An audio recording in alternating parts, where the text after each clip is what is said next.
10 years of sacrifice, 3 jobs a day, and a love that built an empire, only to be discarded like trash in the freezing currents of the Han River. In this gripping tale of betrayal and ultimate retribution, Rose Gabriel is poisoned and left for dead by her billionaire husband, Nathan, and his ruthless mistress, Yuna. But they made one fatal mistake. They didn't check the shadows. Saved by Sang Minju, a legendary mafia boss with a debt to settle, Rose rises from the depths of despair to dismantle the lives of those who stole her child and her dignity. From the damp basements of Gwanak-gu to the absolute peak of Seoul's underworld power, witness the transformation of a victim into an empress. When a mafia boss takes matters into his own hands, justice isn't just served, it's absolute. Welcome back to Afroseoul Mafia Stories. There is nothing more dangerous than a man who forgets the woman who helped him build his throne. If you're rooting for Rose to take back everything she lost, smash that like button right now and subscribe to join the family. Don't let Nathan and Yuna get away with this. Drop a justice for Rose in the comments to show your support. Now let's dive into the story. The air in the Gwanak-gu basement apartment always tasted of damp concrete and cheap laundry detergent. For Rose Gabriel, that smell had become the scent of her devotion. At 29, Rose was a woman of striking resilience. Her shoulder-length dark curls were often tied back in a practical bun, and her medium to dark complexion, though glowing with natural warmth, frequently bore the subtle shadows of chronic exhaustion. This basement was her world, a world she had inhabited for nearly a decade, not out of a lack of ambition, but out of a surplus of love. Every morning, the ritual began at 3:30 a.m., while the rest of Seoul slept under the glow of its high-tech skyline. Rose's world was illuminated by a single, flickering fluorescent bulb. She would move with the quiet precision of a ghost, careful not to wake Nathan. He would be sprawled across their small bed, his face peaceful in a way it never was during the day. Scattered around him were the weapons of his future. Heavy textbooks on international finance, stacks of highlighted case studies from Seoul University, and legal pads filled with his neat, ambitious handwriting. Rose would pause for a moment, her hand resting on the doorframe just to watch him breathe. To her, Nathan wasn't just her husband, he was a masterpiece in progress. She remembered the man he was when they met, brilliant, hungry, but penniless. She had made a silent pact with herself then. She would be the foundation upon which he stood. If he was to reach the stars, she would be the one to hold the ladder, even if her own feet were buried in the mud. She would dress in her faded gray long-sleeve shirt and thick work pants, the uniform of her sacrifice. Her first shift was as a freelance delivery courier. Pedaling a heavy bicycle through the hilly streets of Seoul in the pre-dawn winter air, the wind would bite at her face, but Rose would only pedal harder. Each delivery was a few more one toward Nathan's tuition. Each flight of stairs she climbed was a step closer to his MBA. At 8:00 a.m., she would transition to her second job, a back-of-house cleaner for a corporate catering company. Here, Rose was invisible. She moved through gleaming industrial kitchens, scrubbing grease from vents and bleaching floors that would be dirtied again in an hour. Her hands, once soft and supple, had grown calloused and dry from the constant contact with harsh chemicals. She didn't mind. When she looked at her hands, she didn't see damage. She saw the physical manifestation of her loyalty. "You're working too hard, Rose," her coworker, an older woman named Mrs. Kim, would often whisper. "A young woman like you should be out enjoying the city, not scrubbing the underside of a stove." Rose would only offer a soft, tired smile. "It's not forever, Mrs. Kim. My husband is going to be someone important. I'm just helping him get there." But the helping never seemed to end. After the catering shift, Rose would spend her afternoons doing piecework, sewing buttons or assembling electronics at a small table in their basement. The monotony was grueling, but it allowed her to be home when Nathan woke up from his afternoon study naps. She wanted to be the first thing he saw, a reminder that he was supported, that he was loved, and that he didn't have to worry about the rent or the electricity bill. Nathan, in those early years, seemed to appreciate it, or at least, Rose told herself he did. He would come to her while she sat at her sewing machine, rubbing her aching shoulders. "I don't deserve you, Rose," he would murmur, his voice thick with what sounded like sincerity. "I promise you, when I get into Kang Enterprises, when I'm sitting in that corner office, I'm going to make up for every second of this. I'll buy you a house that looks over the whole city. You'll never have to see a basement again. Those promises were Rose's oxygen. She lived on them. She fed on the dream of a future where they could finally start the family they had discussed in hushed tones during their first year of marriage. She wanted a child, a little girl or boy who had Nathan's sharp mind and her own resilient heart. But they were always one more semester or one more internship away from being ready. The strain of the 20-hour days began to take a toll as Rose hit her late 20s. The vibrant, energetic woman who had arrived in Seoul was being replaced by a version of herself that felt perpetually frayed at the edges. Her beauty was still there, but it was a quiet, weathered beauty. She was slim, her build reflecting the skipped meals she sacrificed so Nathan could have protein-heavy dinners to fuel his brain. Then came the final year of Nathan's studies. The pressure reached a fever pitch. Nathan became moody and distant, his anxiety manifesting as a sharp tongue. He would snap at her if the apartment wasn't quiet enough, or if the dinner she prepared, usually simple rice and vegetables, wasn't to his liking. "Do you know how hard it is to compete with these sons of billionaires, Rose?" he shouted one night, throwing his pen across the room. "They have tutors, they have connections. I have a basement and a wife who smells like floor wax." The words cut deeper than any physical labor ever could. Rose stood there, her heart breaking in the silence that followed. But instead of getting angry, she felt a wave of pity for him. He's just stressed, she told herself. He doesn't mean it. He's under so much pressure to succeed for us. She walked over, picked up the pen, and placed it back on the table. She didn't say anything. She just rubbed his back until his breathing slowed. She was the shock absorber for his life, taking every hit so he could keep moving forward. The breakthrough finally happened on a crisp autumn afternoon. Rose was at her third job of the day, cleaning the glass partitions of a mid-sized accounting firm. Her reflection in the glass looked like a stranger, eyes sunken, hair frizzy from the humidity. Her phone buzzed in her pocket. It was Nathan. "Rose," his voice was trembling. "I got the call. I'm in. Kang Multi-Billionaire Enterprises. Not just an entry-level position, Rose, strategy director. They loved my thesis. The starting salary is more than we've seen in our entire lives." Rose leaned against the glass, hot tears of relief streaming down her cheeks. "Oh, Nathan. I knew it. I always knew you'd do it." "I have to go to a celebratory dinner with the board members tonight," Nathan said, his voice already sounding faster, more energized. "I won't be home until late. Don't wait up." "Of course," Rose said, wiping her eyes. "Go, celebrate, you earned this." But as she hung up the phone, a strange, cold shiver ran down her spine. Nathan hadn't invited her. He hadn't asked her to join him, even though she was the one who had paid for the very suit he would be wearing. She dismissed the thought immediately, scolding herself for being selfish. "It's a business dinner," she reasoned. "I wouldn't fit in there anyway." When Nathan finally came home that night, he didn't smell like the basement. He smelled of expensive scotch and a heavy, floral perfume that Rose didn't recognize. He walked past her without a word, heading straight for the bathroom to strip off his suit. "The chairman's daughter was there," Nathan said through the door, his voice muffled by the sound of the shower. "Yuna Park, Rose, you should see her. She's exactly what power looks like. She told me I had potential, real potential." Rose sat on the edge of their sagging bed, her calloused hands resting in her lap. She felt a sudden, sharp pang of inadequacy. She looked around their basement apartment, the place she had worked so hard to maintain, and for the first time. It didn't feel like a sanctuary. It felt like a cage. She didn't know then that the potential Yuna Park saw in Nathan wasn't just for business. She didn't know that the perfume she smelled on his collar was the first scent of the poison that would soon destroy her life. She only knew that Nathan was finally stepping into the light, and as she looked at her own tired reflection in the cracked bathroom mirror, she realized with a sinking heart that she was still standing in the shadows. Nathan emerged from the shower, not looking at her, but staring at his own reflection, adjusting his jawline. The man who used to thank her for every meal was gone. In his place stood a director of a multi-billionaire firm. He looked at the basement walls with a new kind of loathing. "We're moving, Rose," he said coldly. "I can't live like this anymore, this place.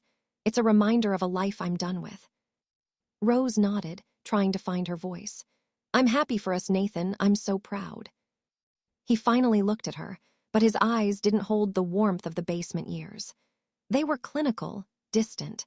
He looked at her worn-out shirt and her tired face as if she were a piece of old furniture that didn't fit in a new, modern house.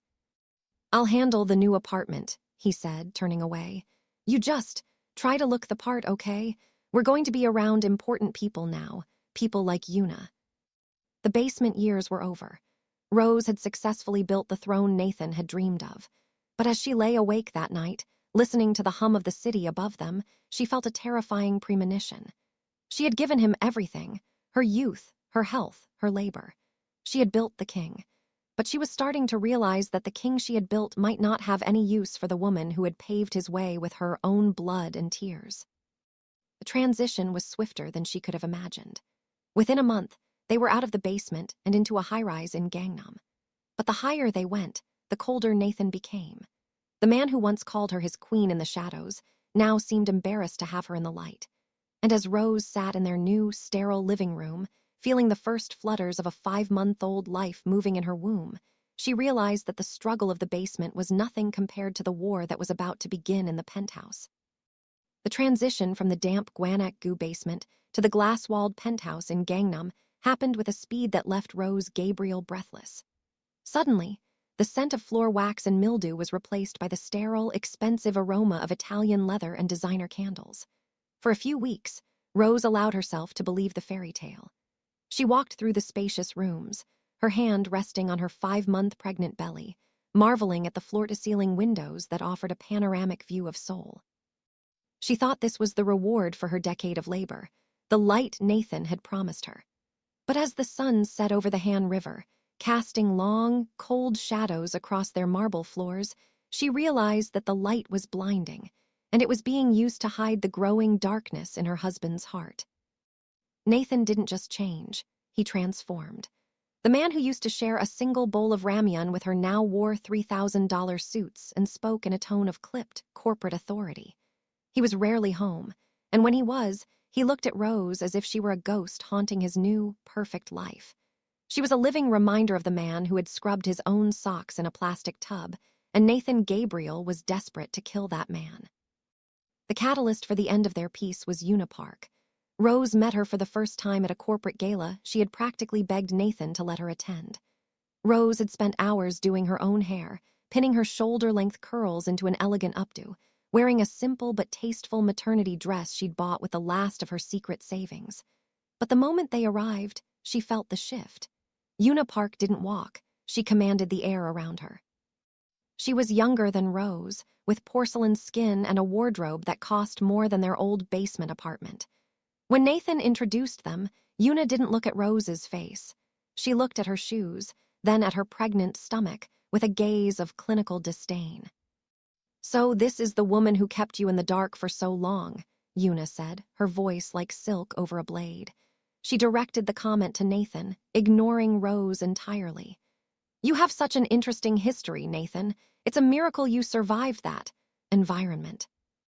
Nathan laughed, a hollow, sycophantic sound that Rose didn't recognize. "It was a different time, Yuna, a mistake of youth." A mistake. The 10 years Rose had spent working 3 jobs, the calluses on her hands, the meals she had skipped so he could eat. It was all a mistake of youth. Rose felt a sharp, stabbing pain in her chest that had nothing to do with the pregnancy. She spent the rest of the night standing in corners, watching Yuna drape a manicured hand over Nathan's arm, watching the way Nathan leaned into her as if she were the sun and Rose was merely a fatting moon. The maltreatment began subtly, then grew into a calculated campaign of psychological warfare. Nathan started complaining about Rose's presence in the house. He told her she was too loud, that her foreign cooking smelled up the designer drapes, and that she needed to stay in the guest wing when he had important people over. The man who had once slept with his head in her lap now recoiled if her hand brushed his in the hallway. Then came the night the boundaries were truly shattered. Rose was sitting in the living room, trying to read a book on prenatal care, when the front door chimed. Nathan walked in, but he wasn't alone. Yuna Park followed him, draped in a fur coat, carrying a bottle of vintage wine as if she owned the place. "Rose, go to the room," Nathan said without looking at her. "Yuna and I have a merger to discuss." "At 11 at night, in our home." Rose stood up, her voice trembling but firm. "Nathan, this is disrespectful. I am your wife. I am carrying your child." Yuna let out a soft, tinkling laugh as she poured herself a glass of wine, settling onto their white leather sofa. "Wife! Nathan, you never told me she was so dramatic. And please, don't use the child as a shield. We all know that pregnancy was just your way of trying to trap him before he moved up in the world." Rose gasped, looking at Nathan, expecting him to roar in her defense. Instead, he sighed, a sound of deep irritation. "Rose, don't cause a scene. Yuna is the daughter of the chairman. My entire career depends on her. If you can't be a gracious host, the least you can do is disappear." For the next month, the penthouse became a prison of 3. Yuna began appearing at all hours. She would sit at their dining table, ordering Rose around like a servant. "Rose, dear, this tea is lukewarm, make it again." "Rose, the floor in the hallway is dusty. Surely you haven't forgotten how to scrub, have you?" Nathan watched it all with a terrifying indifference. He had traded his soul for a seat at the Billionaire's table, and he viewed Rose as the price of admission. The mockery turned cruel as Rose's pregnancy progressed. Yuna would make comments about Rose's spreading frame and how clumsy she looked. One evening, as Rose struggled to carry a tray of refreshments into the lounge, Yuna purposely extended a designer heel. Rose stumbled, the tray crashing to the floor, hot tea splashing her legs. She cried out, clutching her belly in terror. Nathan didn't move to help her. He looked at the shattered porcelain and the spilled liquid with a face of pure disgust. "Look at the mess you've made," he hissed. "You're becoming a liability, Rose. You don't fit here. You never did." "Why are you doing this, Nathan?" Rose sobbed, sitting on the floor amidst the wreckage. "I loved you when you had nothing. I worked until my fingers bled for you." "And I'm paying you back, aren't I?" Nathan shouted, stepping over her. "You live in a penthouse. You wear silk. What more do you want? My life, my future. I won't let you drag me back to the basement, Rose. I'm done being the charity case of a cleaning lady." Yuna leaned down, her face inches from Rose's. The mask of the sophisticated heiress slipped, revealing a predatory malice. "He hates you, Rose. Every time he looks at you, he sees the loser he used to be. I'm the one who makes him feel like a king. You're just the reminder of his poverty. Why don't you do us all a favor and just vanish?" The psychological breaking point came a week later. Rose had stopped eating, her spirit crushed by the constant humiliation. She stayed in the guest room, weeping silently, praying for the strength to leave, but knowing she had no money and no one to turn to. Nathan had ensured she was isolated, cut off from any support. The kitchen of the Gangnam penthouse was a masterpiece of cold, modern design, all white marble, brushed gold, and silent appliances. But to Rose, it felt like a tomb. The air was thick with the scent of high-end espresso, and the cloying, floral perfume that Yuna Park wore like a second skin. Rose sat at the breakfast bar, her hands trembling as they rested atop her 6-month pregnant belly. She felt the heavy, rhythmic kick of her son, a heartbeat that was the only thing keeping her anchored in a world that had turned into a nightmare. Yuna stood at the counter, her back to Rose, moving with a grace that was both beautiful and terrifying. She was humming a soft, melodic tune, the sound echoing off the polished surfaces.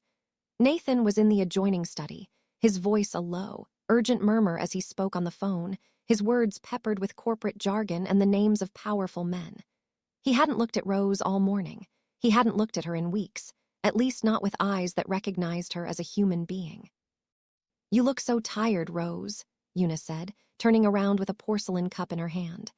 Her smile was perfect, a work of art crafted by the best dentists in Seoul, but it never reached her eyes. "I know Nathan has been under so much pressure with the merger. It's hard on a marriage when one partner outgrows the other so quickly. I wanted to do something kind for you, a peace offering." She set the cup down in front of Rose. The steam rose in delicate swirls, carrying a rich, dark aroma. "It's a specialty blend from my father's private collection. Rare beans, roasted just for our family. It's known to settle the nerves and provide a deep, restorative rest." Rose looked at the cup, then up at Yuna. For a fleeting second, she wanted to believe the lie. She wanted to believe that the woman who had spent months mocking her and the husband who had turned his back on her had finally found a shred of remorse. She was so exhausted from the 20-hour days of her past and the 24-hour heartbreak of her present. She picked up the cup. The heat of the porcelain seeped into her calloused palms. "Thank you, Yuna," Rose whispered, her voice cracking. She took a sip. It was bitter with a strange, metallic tang that coated the back of her throat, but she swallowed it anyway. She wanted the peace Yuna promised. She took another, deeper gulp, draining half the cup. Yuna watched her, her hands folded neatly over her designer skirt, her head tilted like a scientist observing a specimen. "Is it to your liking?" Yuna asked softly. "It's strong," Rose replied. Suddenly, the world began to flicker. The bright morning light pouring through the floor-to-ceiling windows became blinding, then dimmed into a murky, underwater gray. A sharp, icy pain bloomed in the center of Rose's chest, spreading downward toward her womb. It wasn't the slow ache of exhaustion. It was a violent, tearing sensation, as if her internal organs were being gripped by frozen pliers. "Nathan," Rose tried to call out, but her tongue felt heavy, like a piece of lead in her mouth. Her hand flew to her stomach, her fingers digging into the fabric of her gray shirt. Something wrong. She tried to stand, but her legs were no longer hers. They folded beneath her like wet paper. She hit the marble floor with a dull thud, the porcelain cup shattering beside her head, dark liquid splashing across the white stone like an ink blot. She lay there, her cheek pressed against the cold floor, gasping for air that wouldn't come. Her heart was drumming a frantic, irregular rhythm, and she could feel the baby moving violently, a frantic struggle for life that mirrored her own. The study door opened. Nathan stepped out, adjusting his cufflinks. He didn't run to her. He didn't scream. He walked over to where Rose lay convulsing and stood beside Yuna. "How long?" Nathan asked, his voice as cold as the marble. "Minutes now," Yuna replied, her voice devoid of its earlier sweetness. She reached down and picked up a shard of the broken cup, examining it before tossing it into the trash. "The mixture is potent. It causes a complete respiratory shutdown and mimics the symptoms of an acute placental abruption. The doctors will call it a tragic, unavoidable accident brought on by the stress of her background." "Nathan," Rose wheezed, her hand reaching out toward him, her fingers brushing the toe of his polished leather shoe. "Please, the baby." Nathan looked down at her. For a heartbeat, a flicker of something, perhaps a ghost of the man who had lived in the basement, passed across his face. But then he looked at Yuna, at the promise of the multi-billion-dollar empire, and his expression hardened into a mask of stone. He stepped back, pulling his foot away from her touch. "You should have left when I asked you to, Rose," he said. "You were always the anchor dragging me down. I can't let you drown me anymore." The darkness was closing in now, a heavy, velvet curtain falling over her vision. She felt Yuna's hand on her shoulder, not to comfort her, but to check her pulse. "She's out," Yuna said. "Grab the other side. We need to move before the midday staff arrives." Rose felt herself being lifted. She was a weight, a burden, a piece of trash to be disposed of. She felt the vibration of the service elevator, the hum of the luxury building's underbelly that she had once cleaned, but now was being smuggled through. The cool air of the underground parking garage hit her skin, a brief shock of reality before she was shoved into the back of a black van. The engine roared to life, and as the van pulled away from the tower she had built with her own sweat and blood, Rose felt her consciousness slipping away. Her last sensation was the cold, hard floor of the van and the distant, muffled sound of Nathan and Yuna discussing their dinner reservations, as if she were already a ghost. They were driving toward the river, toward the end of her life, unaware that in the shadows of the reeds, a different kind of fate was waiting. The first thing Gabriel felt was the silence. It wasn't the peaceful silence of a restful sleep, but a heavy, clinical vacuum that seemed to press against her eardrums. Slowly, the world began to materialize through a haze of sterile white. Her eyelids felt like lead, peeling back to reveal a room that defied everything she knew of her life. She was no longer in the back of a cold van, nor was she in the damp basement of her past or the glass prison of the Gangnam penthouse. She was lying in a bed with Hythe red count silk sheets, surrounded by state-of-the-art medical monitors that hummed with a subdued, expensive rhythm. The walls were a soft charcoal gray, adorned with minimalist art, and the air was filtered to a crisp, mountain-fresh purity. For a confused moment, Rose wondered if she had died and gone to a wealthy person's version of the afterlife. Then the memory of the kitchen hit her like a physical blow. The bitter coffee, Yuna's predatory smile, Nathan's cold, retreating back. "Nathan!" She tried to scream, but her voice was a sandpaper rasp. "Steady, Mrs. Gabriel." A calm, deep voice drifted from the shadows of the room. Rose turned her head sharply, wincing as a bolt of pain shot through her neck. Sitting in a leather armchair by the window was a man she didn't recognize. He was around 35, with sharp, aristocratic features and dark hair styled with military precision. He wasn't wearing a suit. Instead, he wore a rugged tactical vest over a dark shirt, his presence radiating a quiet, terrifying authority. Beside him, leaning against the wall, was a medical professional in a white lab coat, looking at a tablet with a grim expression. "Who are you?" Rose whispered, her hand instinctively flying to her stomach. "Where is my baby?" The man in the tactical vest stood up. This was Sang Minju, a man whose name was whispered with fear in the boardrooms and back alleys of Seoul, though Rose didn't know that yet. He walked to the edge of her bed, his expression unreadable, a mask of granite that seemed to soften only by a fraction as he looked at her. "I am the man who pulled you from the Han River," Minju said, his voice a low baritone. "You are in my home. You are safe here." Rose didn't care about safety. She didn't care about the luxury of the room or the identity of her savior. Her hand pressed harder against her belly, searching for that familiar, rhythmic kick that had been her only comfort for months. The silence from within her own body was more terrifying than the man standing over her. "The baby," she gasped, her eyes searching the doctor's face. "Please tell me he's okay." The doctor stepped forward, his gaze sympathetic but professional. He looked at Minju, who gave a nearly imperceptible nod. "Mrs. Gabriel," the doctor began, his voice soft. "The substance used was a concentrated mix of ethylene glycol and a powerful sedative. It caused a catastrophic drop in your blood pressure and a premature detachment of the placenta. We performed an emergency surgery the moment Mr. Sang brought you in, but—" He paused, the weight of the words hanging in the air. "The oxygen deprivation was too long. I am so sorry. The baby didn't make it." The world didn't just break for Rose, it vanished. A high-pitched ringing filled her ears, drowning out the hum of the monitors. She felt as though she were falling again, back into the freezing depths of the river, but this time there were no reeds to catch her. She didn't scream. She didn't cry. She simply stared at the ceiling as the light died in her eyes. The 10 years of scrubbing floors, the skipping of meals, the humiliation she had endured from Yuna, all of it had been for the life she was carrying. And now, Nathan had taken that too. "He killed him," Rose whispered, the words sounding like dry leaves. "He watched me fall and he didn't help. He carried me to the water." Minju watched her, his jaw tight. He had seen 1,000 horrors in his line of work, but the sight of this woman, broken, betrayed, and hollowed out by the very person who should have protected her, stirred a dormant rage in his chest. He reached out, his large, calloused hand hovering over hers for a second before he gently squeezed her fingers. "He thinks you are dead, Rose," Minju said, and for the first time there was a sharp, lethal edge to his voice. "He and the woman who gave you that cup, they are celebrating. They think they have erased you."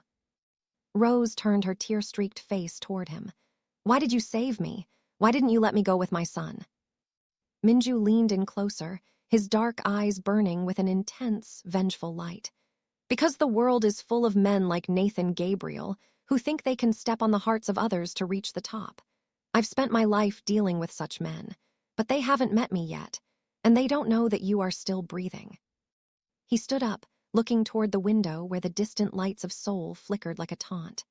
"Rest, Rose, mourn, but know this. In this house, you are not a victim. You are the only witness to a crime they think they got away with. When you are strong enough to stand, I will give you the means to take back everything they stole from you, and I will make sure they remember your name until their final breath in a prison cell." Rose closed her eyes, the image of the small, empty nursery in the Gangnam penthouse flashing through her mind. She felt the cold, hard weight of her grief, but beneath it, a tiny, flickering spark of something else began to glow. It wasn't hope, not yet. It was a cold, dark desire for the same restorative rest Yuna had promised her, but this time it would be Nathan and Yuna who would be forced to sleep. I want them to lose everything, Rose whispered into the silence of the high-security sanctuary. They will, Minju promised, his shadow looming large against the charcoal walls. I will take matters into my own hands, but first you must survive.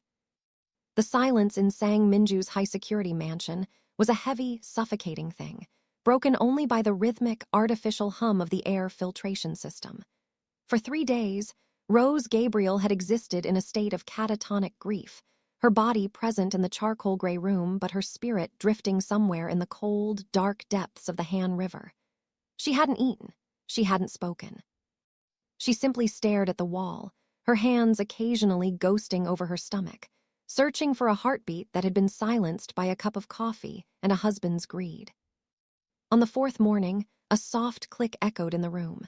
Sang Minju entered, his face as impassive as granite, but his dark eyes tracked every slight movement of Rose's breathing. He didn't offer empty platitudes or forced comfort. Instead, he picked up a remote and pressed a button. A hidden panel in the wall slid upward, revealing a massive, ultra-thin television screen. "You need to see the world you left behind, Rose," Minju said, his voice a low, commanding baritone. "The world that thinks it succeeded in burying you."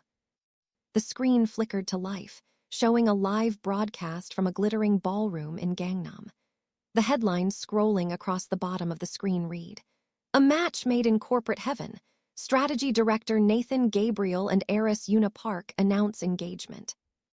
Rose felt the blood drain from her face as the camera zoomed in.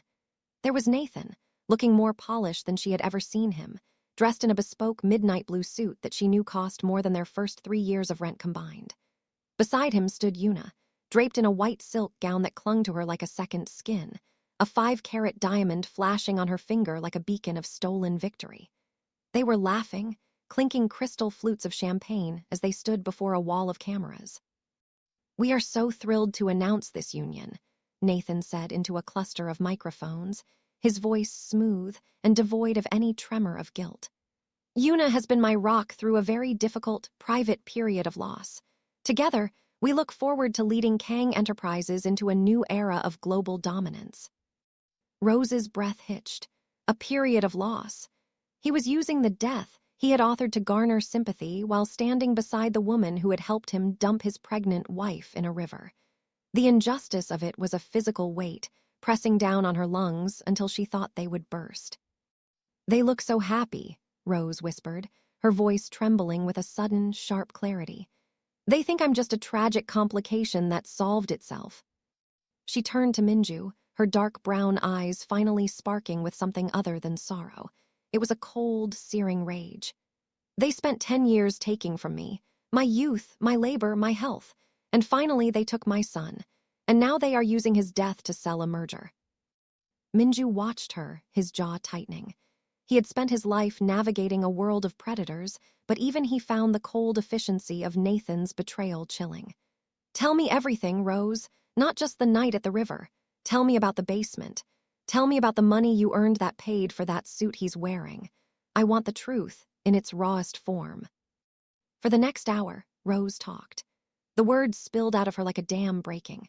The 3 jobs, the 4:00 a.m. deliveries in the snow, the chemical burns on her hands from scrubbing marble floors, and the way Nathan had looked at her with a new kind of loathing the moment he stepped into the light of the upper class. She told him about Yuna's mockery, the special blend of coffee, and the final, frantic kick of her baby against her ribs as Nathan carried her to the service elevator. When she finished, the room was silent. Even the medical monitors seemed to quiet in the wake of her story. Sang Minju stood up, his tall, powerful frame casting a long shadow over the bed. He reached into his tactical vest and pulled out a sleek black smartphone, tapping a sequence of encrypted keys. "The world knows me as many things, Rose," Minju said, his eyes locking onto hers with a lethal intensity. "The ghost of the underworld, is the one they fear the most because I move in the spaces between the law and the shadows. Nathan Gabriel thinks he has reached the top of the mountain. He doesn't realize that I own the mountain. He turned away, looking out the window toward the Gangnam skyline where Nathan was likely still celebrating. You asked me why I saved you. I saved you because a debt like this cannot go unpaid. You gave that man 10 years of your life. I am going to make sure he pays for every second of it with his blood, his reputation, and his freedom. Minju's voice dropped to a whisper that sounded like the sharpen of a blade. My men are already moving. We will find the chemist. We will find the car. We will find the footage they thought they deleted. By the time I am done, they will wish they had stayed in that river with you. Rose looked at the television screen one last time. Nathan was kissing Yuna's hand, a gesture of pure, calculated theater. A week ago, that sight would have broken her. Now, under the protection of the man they called the ghost, it only fed the fire. I don't just want them in jail, Rose said, her voice steady and dark. I want them to feel the same hopelessness I felt when the water hit my face. They will, Minju promised, his silhouette a dark omen against the glass. The hunt has already begun. The operation was executed with the silent, surgical precision that had made Sang Minju the most feared shadow in the Korean underworld. While Nathan Gabriel was busy toasting to his new life in a private VIP lounge in Apgujeong, a sleek black van slid into the darkened perimeter of his Gangnam penthouse. There were no sirens, no shouting, and no shattered glass. Minju's elite recovery team moved like smoke, bypasses the building's biometric security with encrypted bypass chips that turned the high-tech locks into open doors. Inside the penthouse, the air was still heavy with the scent of Yuna's floral perfume and the lingering coldness of the betrayal that had occurred only days prior. The nursery, which Rose had painted a soft, hopeful lavender with her own hands, stood as a hollow shell, a monument to a life Nathan and Yuna had attempted to delete. Minju's lead technician, a man known only as the architect, moved directly to the hidden server room concealed behind a mahogany bookshelf in Nathan's study. Nathan had been clever, but he wasn't a professional. He had accessed the security interface on the night of the poisoning, dragging the files from 11:00 p.m. to 4:00 a.m. into a digital shredder. To the average person, or even a standard police investigator, those hours were gone, overwritten by the loop of an empty hallway. But Minju's team didn't look for files. They looked for the ghost impressions left on the hard drive's magnetic sectors. Extraction in progress, the architect whispered into his comms, his fingers dancing across a portable terminal. He tried a triple-pass wipe, ambitious, but he forgot the CloudSync buffer. As the progress bar crawled toward completion, the guards moved through the master bedroom, recover physical artifacts that Nathan had missed in his haste to move on. Beneath the designer bed, they found a single, discarded gray thread, a piece of the shirt Rose had been wearing when she was dragged out. In the kitchen, a microscopic analysis of the marble grout revealed a faint, crystalline residue, the remnants of the ethylene glycol that Yuna had stirred into the coffee. Back at Minju's sanctuary, Rose sat in the darkened library, her eyes fixed on the monitors. Sang Minju stood behind her, his hand resting on the back of her chair, a silent anchor in the storm. Suddenly, the screen flickered. The architect's voice crackled through the speakers. "We have it! Reconstructing the midnight footage now." The video was grainy at first, then sharpened into a terrifying clarity. The timestamp read 1:14. The service elevator doors slid open. The camera captured Nathan, his face a mask of sweating, panicked determination, carrying a limp Rose in his arms. He was followed closely by Yuna, who held the elevator door open with one hand while checking her reflection in the polished metal with the other. There was no remorse on their faces. There was only the cold, mechanical focus of two people taking out the trash. The footage cut to the underground garage. It showed Nathan shoving Rose into the back of a black van, the same van Minju's men had already tracked to a shell company owned by Yuna's father. The final clip was the most damning. The van parked on the edge of the Han River, the headlights cutting through the fog. Two silhouettes moved to the water's edge. A splash echoed through the speakers, a sound that made Rose's heart stop all over again. "Stop it," Rose whispered. her voice trembling as she watched her husband, the man she had sacrificed 10 years for, wipe his hands on a silk handkerchief after throwing her into the current. Minju reached forward and paused the frame. The image froze on Nathan's face as he turned back toward the van, a sliver of the moon illuminating the cold triumph in his eyes.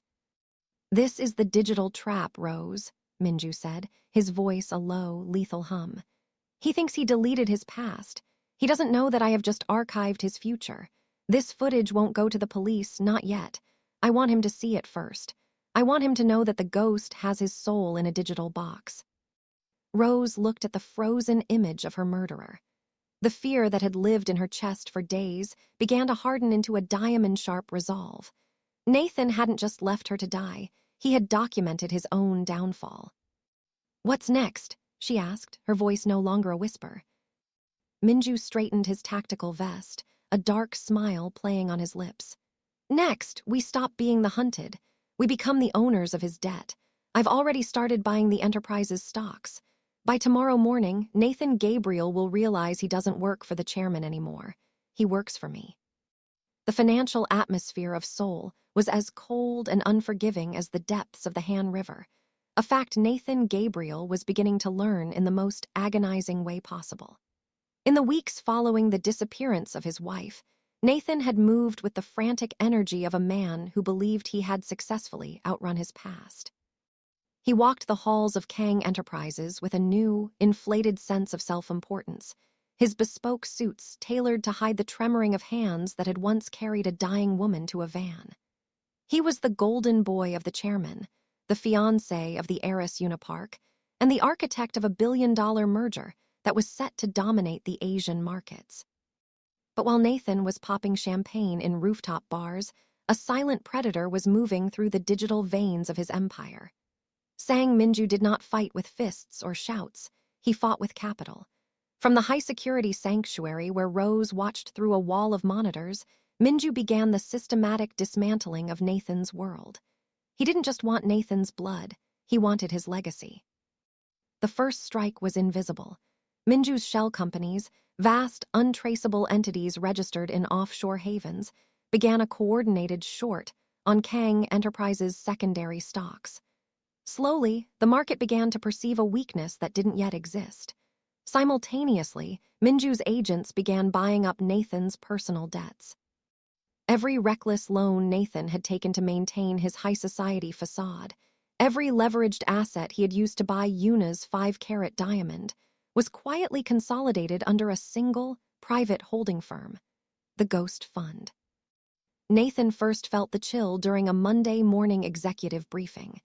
He was standing at the head of the mahogany table, presenting the final merger documents to Yuna's father, Chairman Park. The room was pressurized with power, the air filtered and expensive. "The integration is 90% complete," Nathan said, his voice brimming with a confidence he hadn't earned. "Once the final signatures are collected this afternoon, the Gabriel Park Alliance will be the largest stakeholder in." The heavy double doors of the boardroom swung open. It wasn't a secretary or a junior executive who entered. It was a man in a charcoal suit, accompanied by a legal team that moved with the precision of a SWAT unit. The man didn't look at Nathan. He walked straight to Chairman Park and handed him a single, thick leather folder. "Chairman Park," the man said, his voice a calm, lethal baritone. "I am the representative for the new majority stakeholder of Kang Enterprises. As of 9:00 a.m. this morning, our firm has acquired 51% of the outstanding shares, including the private debt recently defaulted on by your strategy director, Nathan Gabriel." The room went silent. Nathan felt the floor tilt beneath his feet. The sweat began to prickle at his hairline, ruining the perfect set of his short, dark hair. "Majority stakeholder? That's impossible. My father-in-law and I hold the—" "You held them, Mr. Gabriel," the representative interrupted, finally turning to look Nathan in the eye. His gaze was as hollow and cold as a winter grave. "But your personal margin calls were triggered by this morning's market dip. Since you couldn't cover the debt, your shares were liquidated and sold to my employer. You are no longer an owner. You are an employee, and a heavily indebted one at that." Nathan looked at Chairman Park, desperate for a lifeline. But the chairman was staring at the folder, his face turning a sickly shade of gray. The merger he had spent years building had been hijacked by a ghost. "Who is he?" Nathan gasped, his voice cracking. "Who bought us out? I want to meet him. I want to negotiate." "Negotiation is for equals, Nathan." A new voice boomed through the boardroom's intercom system. It was Sang Minju, speaking from his sanctuary. "You are merely an asset, and assets are meant to be managed." For the rest of the day, Nathan was a man trapped in a burning building. Every move he made was blocked. He tried to access his private accounts, only to find them frozen by legal review. He tried to call Yuna, but her father had already whisked her away, the chairman's loyalty to his golden boy evaporating the moment Nathan became a financial liability. By sunset, Nathan was sitting in his corner office, the glass walls that once made him feel like a god now feeling like a display case for his failure. The phone on his desk rang. A private number. He answered it with trembling hands. "Hello." "You like the view from up there, Nathan?" Minju's voice was a low, terrifying hum. "Enjoy it while it lasts. Tomorrow." We move from the boardroom to the kitchen. "I believe you left something behind in your old penthouse. A ghost is coming home, and she wants to see the man who thought he could throw a life away." Nathan dropped the phone. The realization hit him like a physical blow. His new boss wasn't a businessman. He was an executioner. And the matters Minju was taking into his hands were far more dangerous than stocks and bonds. The Gangnam penthouse, once a symbol of Nathan's ascent into the stratosphere of the elite, had become a cold, hollow vault. The silence within its glass walls was absolute, broken only by the hum of the climate control and the distant, rhythmic ticking of a designer clock that cost more than Rose's first 5 years of labor. Outside, the lights of Seoul flickered like a sea of diamonds, but inside, the air was heavy with the static of a storm that had been brewing for weeks. Nathan and Yuna arrived just after midnight, their laughter echoing through the marble foyer. They were riding the high of a successful gala, their pockets filled with new promises and their fingers entwined in a union built on blood and ink. Nathan tossed his keys onto the console table, the metallic clatter sounding like a gunshot in the stillness. "I'm telling you, Nathan, your speech was perfect," Yuna purred, shedding her silk wrap. "My father was impressed. The transition to the new majority holder will be seamless once we finalize the..." She stopped abruptly. The motion sensor lights, which usually bathed the kitchen in a warm, golden glow, remained dark. In the center of the kitchen, bathed only by the cold, blue moonlight filtering through the panoramic windows, sat a figure. Rose Gabriel sat perfectly still at the breakfast bar. She was draped in a floor-length gown of midnight silk, her shoulder-length curls perfectly coiffed, and her dark complexion radiant under the moon's touch.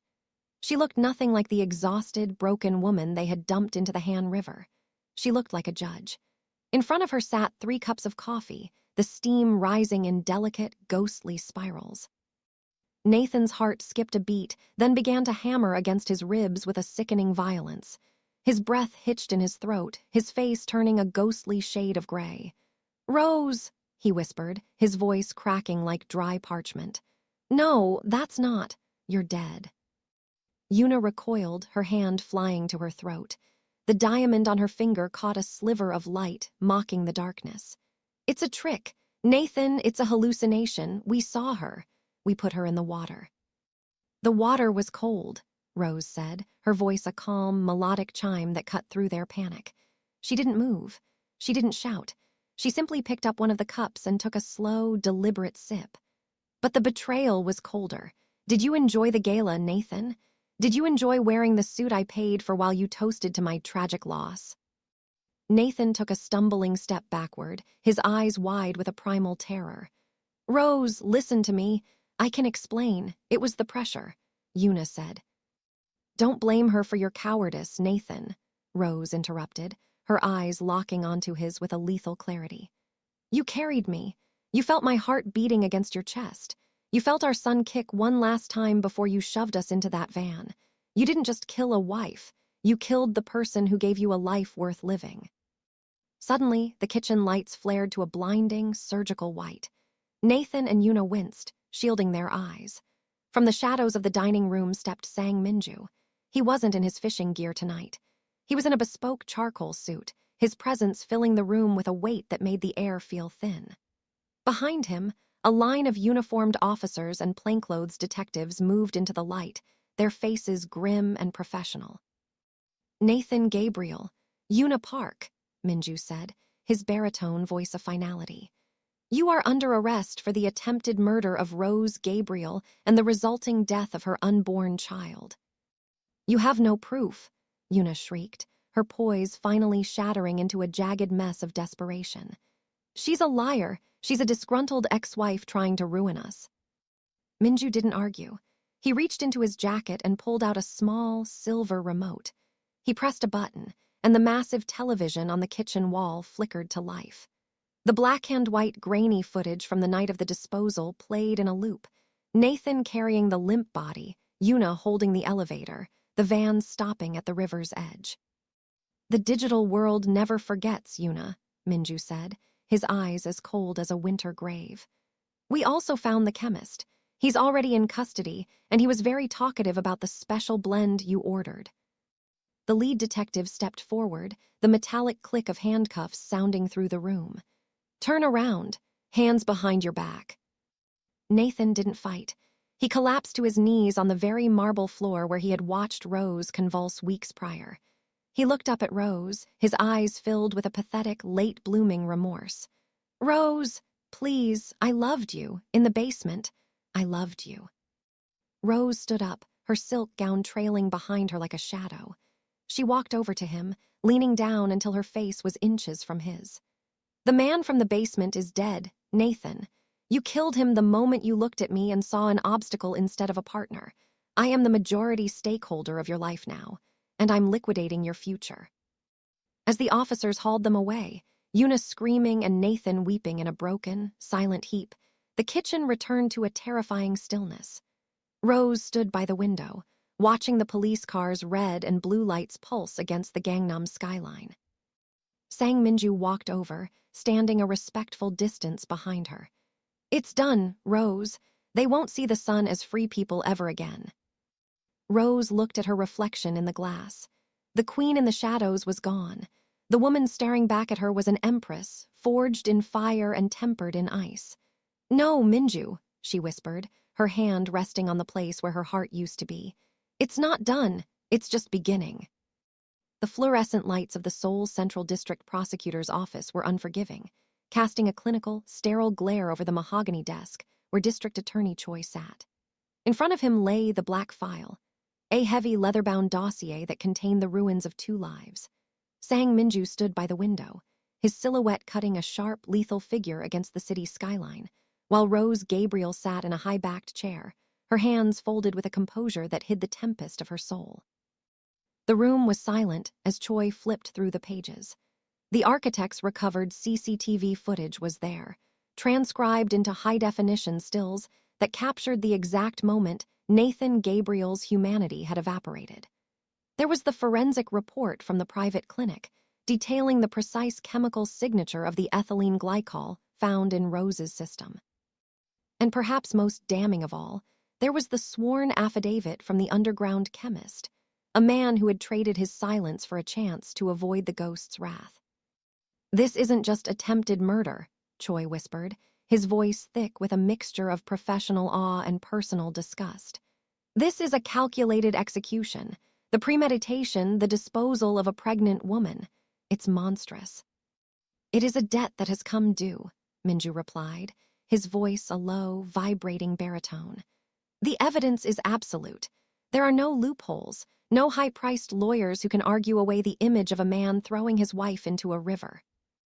As the DA signed the emergency arrest warrants, the scene shifted to the holding cells of the Gangnam precinct. The transition from the penthouse to the precinct had been a violent descent into reality for Nathan and Yuna. Nathan sat on a cold metal bench, his $3,000 suit now wrinkled and stained with the salt of his own tears. He looked small, the bravado of the strategy director stripped away to reveal the hollow shell of the man who had traded his soul for a corner office.